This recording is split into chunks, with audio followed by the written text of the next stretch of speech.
और परंपरागत रूप से सिंधी समाज परिश्रमी समाज है,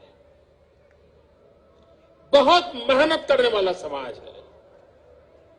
कितना ही धनी परिवार क्यों ना होगा, लेकिन वह भी कोई न कोई परिश्रम करता रहता है। वो ऐशो आराम की दुनिया में फिसल जाने वाला समाज नहीं है।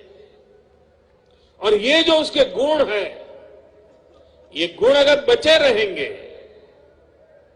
पीढ़ी दर पीढ़ी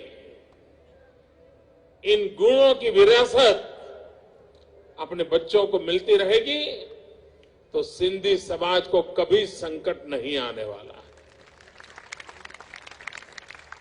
कोई संकट उसको झुका नहीं सकता है। कितनी भी भयंकर समस्या आई होगी, वो उसको झुका नहीं सकती है। मैं तो कभी कभी सोचता हूं, जब भारत विभाजन हुआ